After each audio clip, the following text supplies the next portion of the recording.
네, 오늘 요한복음 17장은 예수님이 잡히시기 전에 제자들과 앞으로 제자들을 통해 믿음을 가지게 될 모든 사람들을 위해 하신 기도입니다.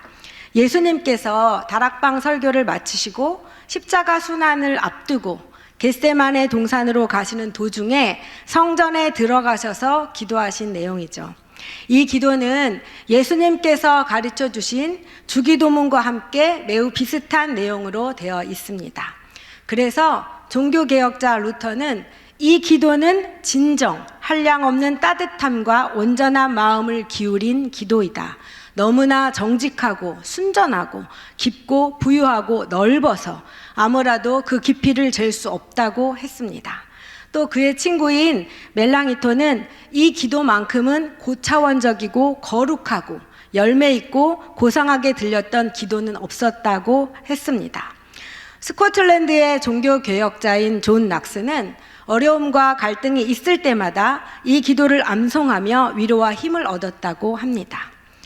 2022년 대한민국 교수들이 선택한 올해의 사자성어는 과이불개였습니다.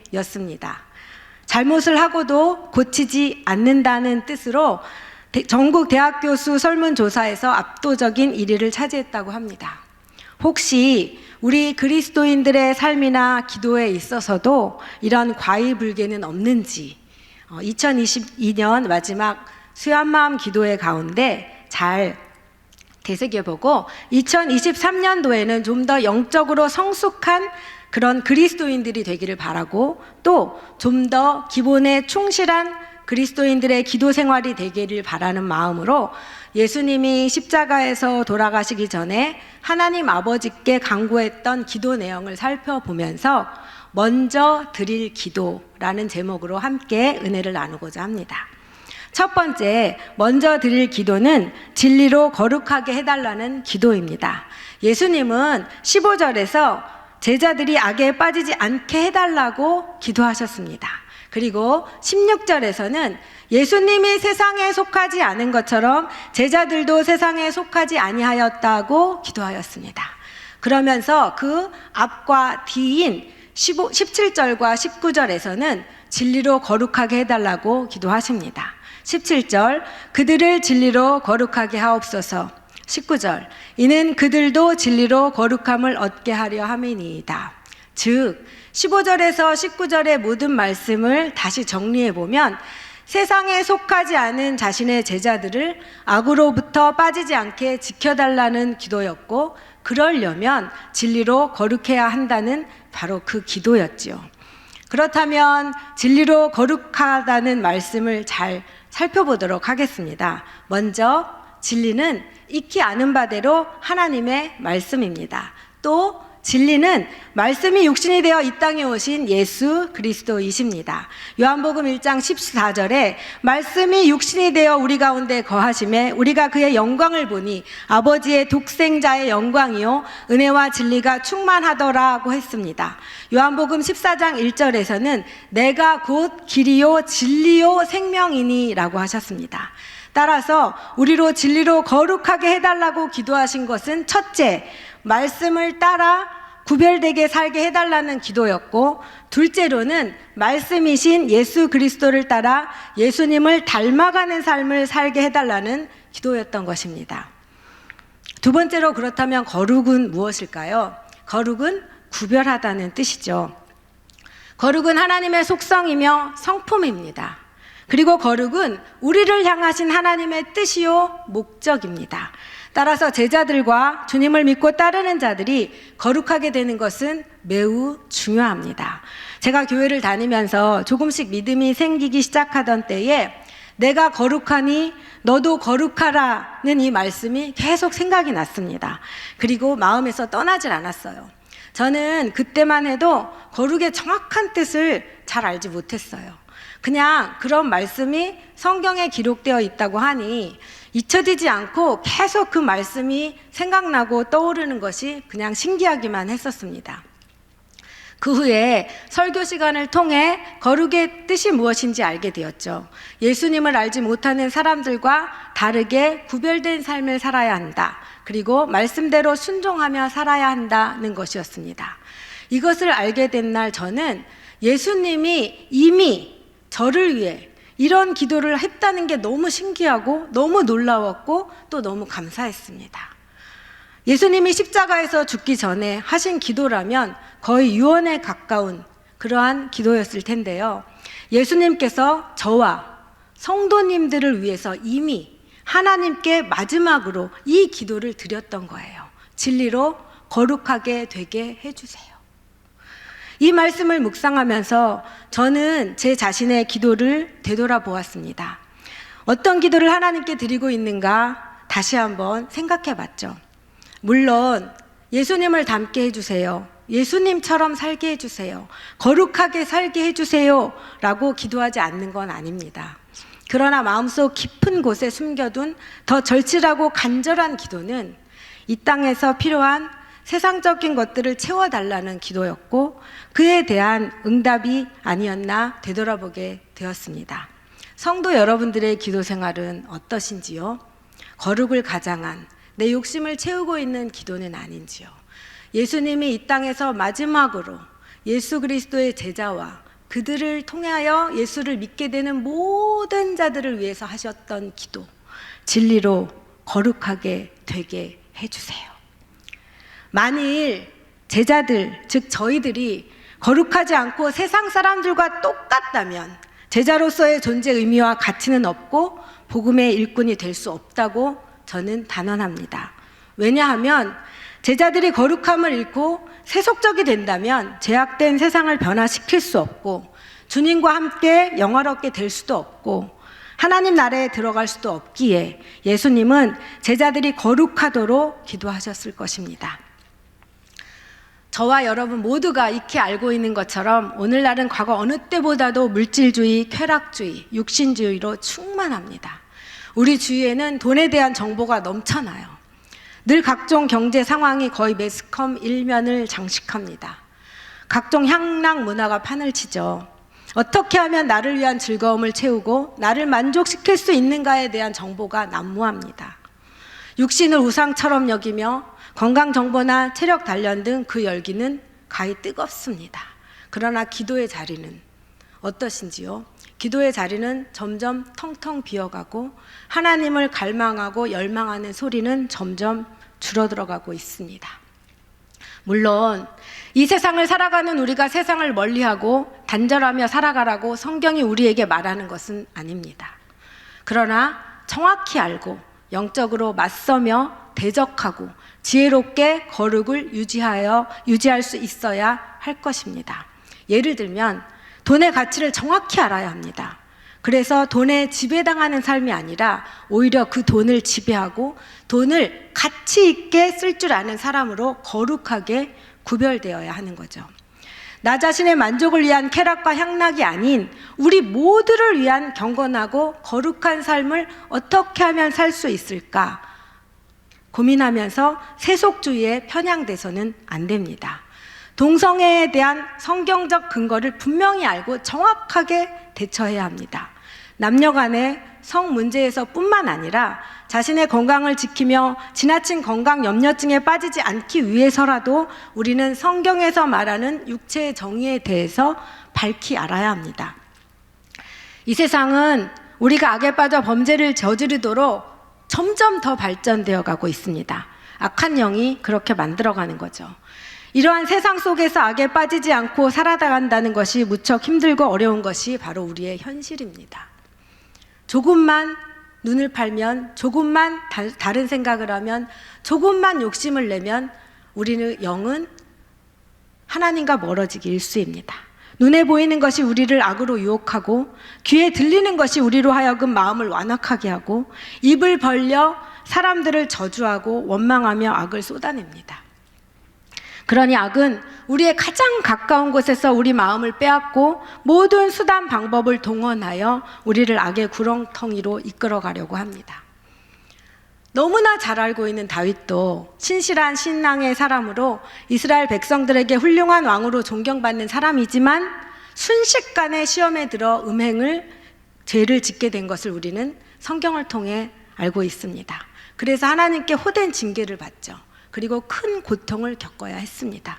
이렇듯 시험에 들어 악에 빠지게 되면 주께서 주시는 기쁨도 평안도 능력도 사라지게 되고 근심, 수치, 고통이 뒤따르게 된다는 것을 우리는 알고 있습니다. 그래서 예수님은 제자들이 악에 빠지지 않도록 기도하신 것입니다. 이것이 너무나 중요하기에 주기도문에서도 다만 악에서 구하옵소서 이렇게 기도하도록 가르쳐 주셨습니다. 사실 저는 주기도문을 거의 주문처럼 외우면서 기도했었어요. 어느 날 너무 자주 비슷한 시험에 빠졌던 적이 있습니다. 똑같은데 또 넘어지고 또 넘어지고, 그때서야 처음으로 주님 제발 시험에 들게 하지 마세요. 제발 저를 악에서 구해주세요 라고 이 주기도문의 그 글귀가 얼마나 제게 절실하게 다가왔는지 너무너무 간절하게 기도했던 경험이 있습니다. 그런데 기도 응답이 안 됐어요. 간절히 기도하는데 왜 기도 응답이 안 될까? 왜 나는 계속 넘어질까? 왜 나는 계속 시험에 빠지고 나는 왜 계속 악에 있는 걸까? 라고 생각해 보니 그 비슷한 상황들을 제 경험과 제 지식과 제 감정으로만 넘기려고 했기 때문이라는 것을 알게 되었어요. 말씀으로 이겨야 된다는 것을 몰랐던 거죠. 알았지만 실천하지 않았던 거죠. 성도가 시험에 들지 않고 악에 빠지지 않기 위해서는 진리의 말씀으로 무장해야 합니다. 진리의 말씀으로 무장하려면 말씀의 뜻을 잘 알아야겠지요. 깊이 알아야 합니다. 하나님의 말씀을 제대로 알아야 하나님의 뜻을 알고 그 뜻에 맞는 순종을 하며 구별된 거룩한 사람으로 살 수 있는 것입니다. 예수님은 자신을 따르는 제자들을 위해 마지막으로 간절히 기도하시면서 제자들의 육체적인 건강, 물질, 부귀영화를 위해 결코 기도하지 않으셨습니다. 예수님은 그들이 악에 빠지지 않게 되기를 기도했고 구별된 삶을 살도록 기도했고 그래서 진리로 거룩하게 되기를 기도하셨습니다. 그리스도인이 진리의 말씀으로 무장하여 따르게 되면 예수님의 그 십자가 은혜를 점점 더 깊이 깨닫게 됩니다. 그러면 지금 내게 닥친 고난을 능히 이겨낼 수 있습니다. 그렇기에 예수님은 우리의 건강, 물질, 부귀영화를 위해서 기도하지 않으신 것입니다. 속사람이 변화되면 생각과 말과 삶이 거룩해집니다. 그리고 이런 삶은 하나님의 명령이기도 합니다. 레위기 11장 44절에 나는 여호와 너희 하나님이라 내가 거룩하니 너희도 몸을 구별하여 거룩하게 하고, 베드로전서 1장 15, 16절에도 동일한 말씀이 있습니다. 오직 너희를 부르신 거룩한 자처럼 너희도 모든 행실에 거룩한 자가 되라 기록하였으되 내가 거룩하니 너희도 거룩할지어다. 아멘. 이렇게 진리로 거룩한 사람, 진리의 말씀을 즐거워하는 사람이 바로 복 있는 사람이라고 성경은 우리에게 말하고 있습니다. 시편 1편 1절 2절에 복 있는 사람은 오직 여호와의 율법을 즐거워하여 그의 율법을 주야로 묵상하는도다라고 분명히 우리에게 가르쳐 줍니다. 여러분, 하루에 몇 분이나 하나님의 말씀을 읽고 묵상하는 데 투자하고 계신지요? 예수님이 제자들을 통해 예수 그리스도를 믿게 되는 후대, 즉 우리들을 위해서 기도했던 것처럼 우리 기도의 첫 번째 제목이 진리로 거룩하게 되게 해주세요가 되어야 할 줄로 믿습니다. 그런 의미에서 1월 1일부터 교회에서 여러분을 위해서 공동체 성경 읽기를 합니다. 모두 여기에 있는 모든 분들이 동참하셔서 말씀을 읽고 알고 믿는 일에 힘쓰므로 진리로 거룩하게 되는 저와 여러분이 되기를 간절히 소망합니다. 아멘 크게 해주세요. 아멘이시죠? 네, 두 번째로 먼저 드릴 기도는 하나가 되게 해달라는 기도입니다. 11절, 21절, 22절, 23절에 보면 우리와 같이 그들도 하나가 되게 하옵소서. 그들도 다 하나가 되어 우리 안에 있게 하사 그들도 하나가 되게 하려 함은 그들로 온전함을 이루어 하나 되게 하려 함은 이라고 4번이나 하나 되기를 위해서 예수님이 기도하셨습니다. 하나가 되는 일이 그만큼 중요한 일이기 때문입니다. 따라서 우리가 신앙생활을 하면서 주님의 기도처럼 하나됨을 위해 기도하는 일은 정말 중요하겠죠. 가정이 잘 되기 위해서 여러분 무엇이 필요합니까? 남편이 돈을 잘 벌어야 하나요? 자식이 똑똑해서 좋은 대학에 가야 하나요? 아닙니다. 그 모든 것을 이루어도 가족이 한 마음이 안 되고 하나가 되지 않으면 다 무용지물입니다. 가정이 잘 되기 위해서는 하나가 되어야 합니다. 사회가 건강하려면 하나가 되어야 합니다. 우리나라의 현실을 보십시오. 진짜 작은 땅덩어림에도 불구하고 남과 북이 갈라져 있습니다. 학연에 따라, 출생지에 따라 나뉘죠. 자신이 지지하는 당에 따라 이 당 저 당으로 갈라지고 미워합니다. 여러분, 가정이 잘 되기 위해서, 나라가 잘 되기 위해서 반드시 하나가 되어야 할 줄로 믿습니다. 그러나 무엇보다 중요한 것은 교회가 하나 되는 것입니다. 교회끼리, 교회 안에서 예수님을 믿는 모든 사람들이 참 진리 안에서 삼위일체 하나님이 하나가 되신 것처럼 하나가 되어야 할 줄로 믿습니다. 그렇다면 우리는 어떻게 하나가 될 수 있을까요? 성경은 먼저 예수님을 믿을 때 하나가 될 수 있다고 말합니다. 에베소서 2장 14절입니다. 우리 한번 같이 읽어보도록 할게요. 시작.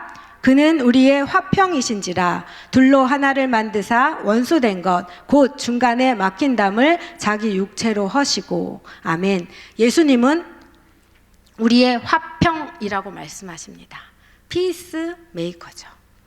둘로 하나를 만드시는 분이십니다. 원수된 것을 하나가 되게 하십니다. 막힌 담을 친히 그 육체로 허무셔서 하나가 되게 하셨습니다. 둘째로 어떻게 하나가 될까요? 오늘 본문에 나와 있는 것처럼 기도할 때 하나가 될 수 있습니다. 바로 예수님의 기도가 제자들과 믿는 무리들을 변화시키고 하나가 되게 한 줄로 믿습니다. 기도했는데 왜 하나가 안 돼요, 전도사님? 이렇게 물어보는 분들 있어요. 잘못 기도하신 거죠. 하나님이 우리에게 원하신 것은 우리가 기도함으로 주님의 뜻을 내 안에 이루고 나를 사랑하시는 것처럼 저 사람도 사랑하시는 그 사람과 하나가 되라는 주님의 뜻이죠. 주님께서 십자가 처형을 당하신 후 제자들은 뿔뿔이 흩어졌고 일부는 숨었고 일부는 과거 자신이 하던 고기 잡는 직업으로 돌아가기도 했습니다. 그러나 예수님의 명령에 따라 오순절 마가의 다락방에서 함께 모여 기도하다가 성령을 받은 후 그들은 하나가 되었습니다. 이렇듯 우리가 하나가 되기 위해서는 함께 기도해야 할 줄로 믿습니다. 예수님의 기도, 순종한 제자들의 합심 기도로 하나가 될 수 있었습니다. 여러분, 사단은 진짜 강력한 힘을 가지고 있습니다. 사단은 서로 미워하고 분쟁하고 갈라지게 합니다. 사단이라는 단어의 원래 뜻이 갭입니다. 사이를 낸다는 뜻이죠. 이름의 뜻대로 사단은 제일 먼저 죄를 짓게 함으로 하나님과 우리 사이를 갈라놓았죠. 인류 전체를 죽음의 길로 내몰았습니다. 그리고 두 번째로 사단은 스스로 나 자신과 갈라놓습니다. 하나님이 창조하신 모습 그대로 나 자신을 보도록 만들지 않습니다. 사단이 틈타면 하나님이 창조하신 모습 그대로 나를 보지 않고 나를 더 높게 평가합니다. 그래서 나를 교만하게 만들죠. 때때로는 사단은 다른 방법으로 우리를 침투합니다. 하나님이 나를 창조하신 모습보다 더 낮게 나를 평가하게 만들어서 자존감을 낮추죠. 그래서 나를 제대로 보지 못하게 합니다.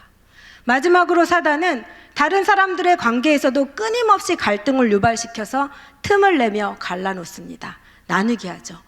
제가 성장반 훈련을 할 때 우리 성장반 훈련생들이 저한테 되게 연기를 잘한다고 해요. 제가 이렇게 얘기하거든요. 자기야, 그 집사님이 자기한테 엄청 잘해주는 것 같지 않... 천만의 만만의 말씀이야. 자기한테 뭐라 그랬는지 알아? 그래서 제가 이렇게 사단이 여러분을 유혹합니다 라고 하면 어떻게 그렇게 연기를 잘하고 똑같냐 그래요. 왜냐하면 제가 예수님을 믿기 전의 모습이기 때문이에요. 일부러 연기하는 게 아니라 사실 살아가면서 우리가 옆 사람에게 또는 다른 사람에게 이러한 형태를 얼마나 많이 하면서 살고 있는지 한번 되돌아보시길 바랍니다. 근데 이것이 바로 사단의 전략이라는 거죠. 이런 어마무시한 사단의 계계는 오늘도 지속되고 있으며 저와 여러분 가까이에서 늘 도사리고 있습니다. 옆에 앉은 오늘 같이 나온 권사님, 집사님들을 한번 보십시오. 언제 여러분의 사이를 갈라놓게 사단이 틈탈지 모릅니다. 따라서 우리는 하나 되는 일에 그냥 있으면 하나가 되겠지가 아니라 성경은 우리더러 하나 되는 일에 힘쓰라고 말합니다. 힘을 다하라고 말합니다. 성령께서 우리를 하나가 되게 하실 터이니 힘써서 지키라고 말합니다. 우리 에베소서 4장 3절 말씀을 같이 읽어보도록 하겠습니다. 시작. 평안에 매는 줄로 성령이 하나 되게 하신 것을 힘써 지키라. 아멘. 성령을 통해 주님의 십자가 사랑을 경험하면 주님이 죄인인 나를 용서해 주신 것을 알기에 그 사랑 안에서 나를 내 자신이 용서하고 나를 용서한 것처럼 저 사람도 용서하고 용납하고 감싸고 사랑하고 살릴 수 있습니다. 그렇기에 사도 바울, 신약의 수많은 책을 쓴 사도 바울은 에베소 성도들을 위해서 다음과 같이 기도했습니다. 제가 한번 읽어볼게요. 믿음으로 말미암아 그리스도께서 너희 마음에 계시게 하시옵고 너희가 사랑 가운데에서 뿌리가 박히고 터가 굳어져서 능히 모든 성도와 함께 지식에 넘치는 그리스도의 사랑을 알고 라고 기도했습니다. 성령을 통해 그리스도의 십자가 사랑으로 뿌리가 박히고 넘치는 그리스도의 사랑을 알게 되기를 기도했던 것입니다. 때때로 기도가 안 될 때가 있어요. 왜 기도가 안 될까 보면 하나된 마음을 가지지 못할 때입니다. 누군가와 하나가 되지 못하고 불편하고 싫어하는 마음이 생기면 기도가 잘 되지 않습니다. 물론 그렇게 기도 응답도 당연히 잘 안 되죠. 여러분은 어떠세요? 중보기도 훈련을 마치고 임원단 분들과 함께 식사하는 시간이 있었어요. 차를 마시는데 모두 똑같이 이구동성으로 저와 같은 경험이 있음을 고백합니다. 제가 누군가와 불편했는데 아무리 기도를 해도 기도가 되지 않았어요. 목소리로는 높여서 기도했지만 마음으로 기도가 되지 않았어요. 그리고 기도 응답이 없었습니다. 그런데 하나님께서 제게 은혜를 주셔서 그분과 화해하자 이 모든 문제가 해결됐어요가 모두의 동일한 고백이었습니다. 하나님이 기뻐하시지 않는 하나 되지 못하게 하는 사단의 꾀임과 속임수에 넘어가 자존심이라는 이유로 무시당했다는 이유로 내 생각과 다르다는 이유로 이런저런 사정으로 하나가 되지 못하도록 사단이 우리를 꾀고 하나가 되지 못하게 하는 여러 가지 합당한 이유들과 합리화를 통해서 여전히 우리를 공격합니다. 하나님의 영광을 위한 하나됨을 방해하는 사단의 공격을 반드시 꿰뚫어 보시기를 바랍니다. 그리하여 말씀에 순종하여 하나됨을 이루시는 저와 여러분이 되기를 간절히 소망합니다. 예수님이 십자가에서 이루신 구속은 죄를 용서하실 뿐만 아니라 우리를 하나님의 사랑 안에서 하나가 되어 살게 하기 위함이었음을 꼭 기억하시길 바랍니다. 베드로전서 4장 8절 무엇보다도 뜨겁게 서로 사랑하지니 사랑은 허다한 죄를 덮느니라. 아멘. 저는 마음이 나뉘고 미움이 들어오려고 할 때마다 이 말씀을 정말 마음속으로 계속 중얼거립니다. 사랑은 허다한 허물을 덮느니라. 사랑은 허다한 허물을 덮느니라. 사랑은 허다한 허물을 덮느니라. 그러면서 저를 계속 말씀으로 누릅니다. 그리고 하나가 되려고 힘써서 기도합니다. 솔직히 무엇보다 뜨겁게 서로 사랑해라 이 말씀이 너무 부담스럽습니다. 너무너무 힘이 듭니다. 그러나 내 생각을 버리고 순종하는 마음으로 되뇌입니다. 그리고 기도합니다. 때로는 금방 이 문제가 해결되기도 하지만 때로는 아주 오래 걸리기도 해요. 그러나 하나가 될 때까지 기도하고 또 기도합니다. 예수님 때문에 우리는 하나님과 하나가 되었죠. 그 하나됨이 너무 감사하고 그 하나됨으로 우리가 하나님의 자녀됨을 권리를 얻었고 그 하나됨으로 평안을 얻었고 그 하나됨으로 어떤 역경과 고난 가운데에서도 소망을 잃지 않고 살아갈 힘을 얻는 것입니다. 미국에서 일찍이 대학을 졸업하고 충북 제천에서 1천여 명의 버림받은 한국 고아들을 양육했던 제인 화이트 여사가 있습니다. 아마 기사를 통해서 익히 듣고 알고 계신 분들도 계실 거예요. 그가 우리나라에 왔을 때 버림받은 아이들이 참 많았습니다. 그리스도의 사랑에 대한 부담감 때문에 영화원을 세우고 결혼도 하지 않은 채로 그 아이들을 키웠죠. 2013년 기사에 보면 벌써 10년 전이잖아요. 50년 동안 1234명의 아이들을 보살폈고 209명을 전 세계에 입양시켜서 부모 품으로 보냈다고 해요. 그녀가 이런 고백을 합니다. 하나님이 부어주신 사랑으로 어찌할 수 없어서 하나님의 사랑의 포로가 되어 이 불쌍한 아이들을 돌보기 위해 일생을 버렸습니다. 하나님과 하나가 되게 하시는 그 그리스도의 사랑이 내 속에 충만하게 되어질 때 되어지는 고백입니다. 그럴 때 할 수 있는 헌신입니다. 그러한 사람은 사랑의 빛을 갚는 그 마음 때문에 기쁨으로 이웃을 섬기고 헌신하게 되어지는 것입니다. 그것이 하나됨의 원리이며 은혜입니다. 예수님과 하나 되셨습니까? 그렇다면 그 사랑을 실천하시기를 바랍니다. 말씀을 맺겠습니다. 사랑하는 성도 여러분, 두 가지를 기억하십시오. 진리로 거룩하게 되게 해주세요. 하나님, 하나 되게 해주세요. 성도님들은 이 세상을 마지막으로 떠날 때 어떤 유언을 남기고 싶으세요? 오늘 말씀은 예수님의 유언과 또 같은 간절한 기도입니다. 제가 여기서 선포하는 이 선포는 주님의 이 간절함을 100% 담을 수 없어요. 저는 너무 연약한 인간이기 때문입니다.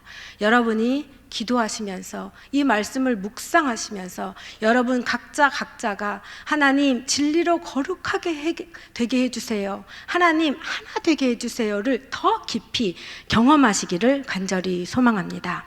로이드 존스 목사는 이 세상에서 성경이 모두 사라지고 요한복음 17장 한 장만 남는다 할지라도 복음은 전해줄 수 있다고 했습니다.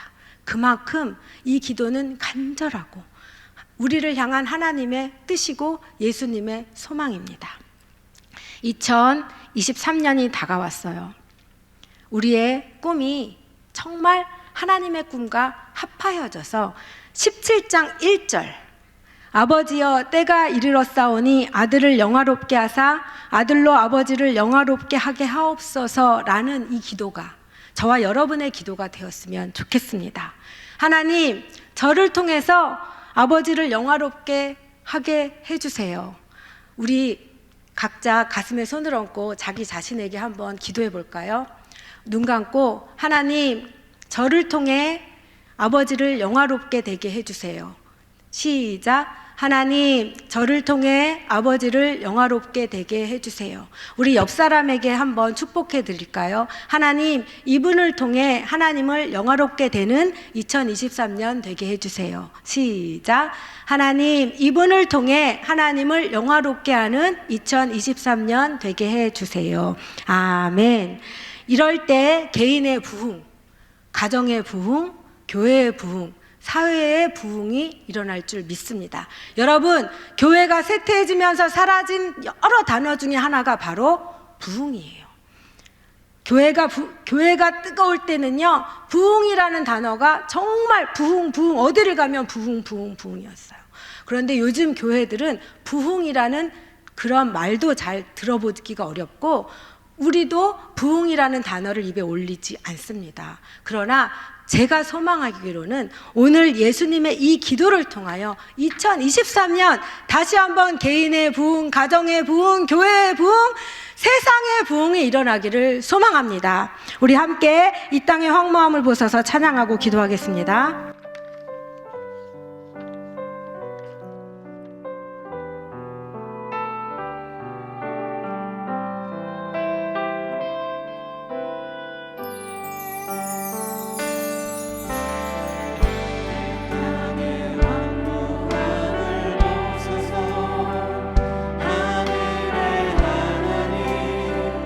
그늘을 베푸시는 주여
기도하도록 하겠습니다.